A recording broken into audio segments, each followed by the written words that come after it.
A man is in the hospital after police say he was shot by his elderly neighbor. It happened just after midnight at a home on Eldridge Parkway in West Houston. Police say the suspect was intoxicated and thought his neighbor was calling the police on him. He knocked on his neighbor's door and forced his way in, threatening to kill him. That's when police say the neighbor pulled out a gun and shot him. The victim was taken to the hospital and is expected to be okay. Police say the suspect will likely be facing some charges. At 5:02 right now, and some breaking news. Police investigating a shooting. This happened in an apartment on Jacksonville South Side. And Tristan Hardy joining us now live from Southside Boulevard, very near Bay Meadows. And Tristan, we're hearing that police did just give you an update within the last couple of minutes. What happened? Yeah, that's right, Lou. We just wrapped up the media briefing with the Jacksonville Sheriff's Office. What we know so far is that a woman in her 40s was shot in this situation. She's expected to be okay. Authorities said that she was shot in the abdomen. What we know is that police say they responded around 2 a.m. to an apartment complex involving forced entry, they say. The victim and one other person in an apartment complex, two suspects break in, and they say there was a shootout that occurred, but it only ended with one person going to the hospital. As of now, there are no arrests, and authorities are looking at surveillance cameras and talking to neighbors, trying to piece together what exactly happened. Again, no arrests at this point, but the victim in this situation is expected to be okay. I'm Tristan Hardy, First Coast News on your 23-year-old woman is dead after being shot outside a West Side hotel.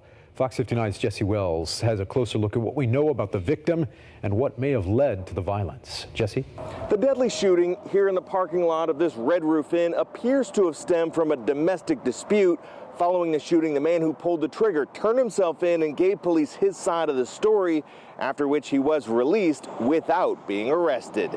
Around 9 o'clock Wednesday night, police were called here to the Red Roof Inn along South Lyndhurst and found 23-year-old Chastity Hahn shot dead on scene. What happened last night is really sad, and a lady lost her life. Ram Singh says he checked the victim and a young child into the hotel after she and another man drove this SUV in from North Carolina. Surveillance cameras outside the hotel allegedly showed an argument between two men known to the victim, during which the woman appeared to pull out a gun and one of the men responded by firing in her direction. That shooter initially left the scene but later surrendered and was released pending further investigation by the prosecutor's office. All that domestic violence thing, I think, got out of hand and got escalated to a level where someone has to lose their life, and that's really sad.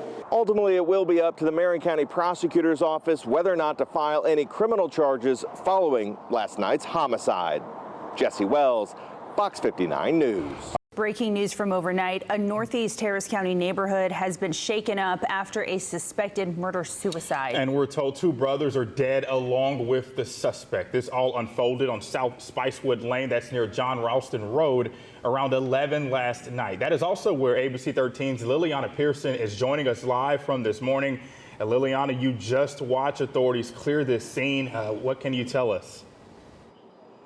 Yeah, Brandon and Charlie, as you mentioned, in the last 30 minutes, we did see the Harris County Sheriff's Office wrap up their investigation here for the morning. But as you mentioned, so far we do know that 3 people have died, 2 of them being brothers, and this community shaken. This all started, according to the Harris County Sheriff's Office, as a domestic dispute. We're told that a woman and her live-in boyfriend were fighting.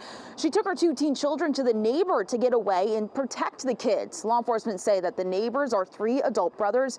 We don't know how well the brothers knew this woman, but we're told that she did feel safe enough to go there and ask for help, and that her 2 children were taken inside the home.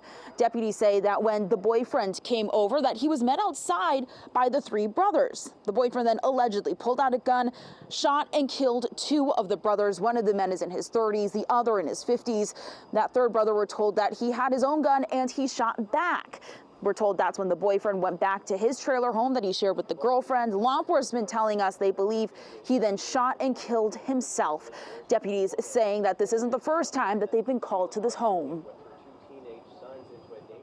There was a call for service just a few days ago for a family violence call between this male and female. I don't have the details on that, so I'm not sure exactly what happened or, how that played out. But we do know that there was a previous call for service here very recently.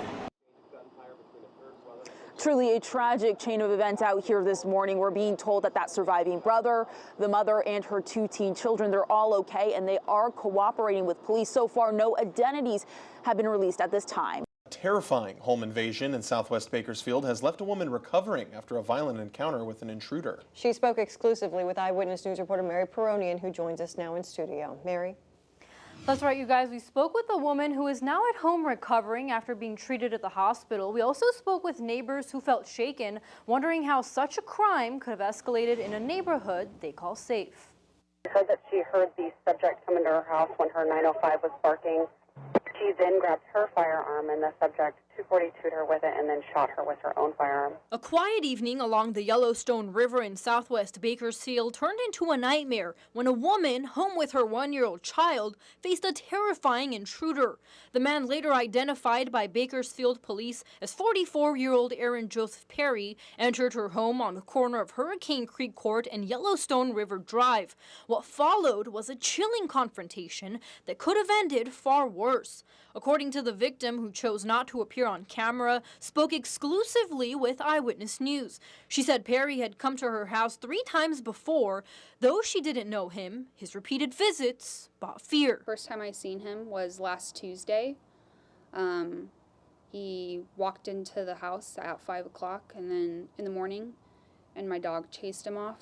And then he came again on Friday and tried to get in, but all of the doors were locked. She says she forgot to lock her door after taking her dogs out for a walk in the morning, which is when Perry walked in. When she saw him, fear turned into action. The woman, determined to protect her child, confronted the intruder with her own gun, but in a struggle, Perry managed to wrestle the weapon from her and shot her in the leg.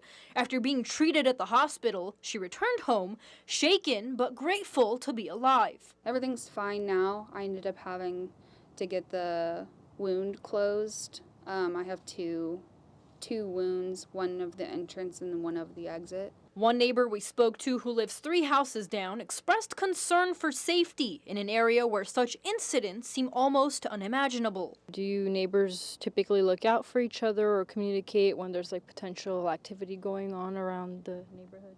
We are now. I know this lady over here next to me is pretty scared. I'm scared. This lady over here is scared. Hearing that the husband was gone and he breaks in when the wife is home. During the investigation, Perry was arrested and charged with crimes associated with attempted murder, burglary, and stalking. Reporting in studio, Mary Peronian, Eyewitness News. If the criminal does not fear the police, a judge, or prison, he must be taught to fear his victims.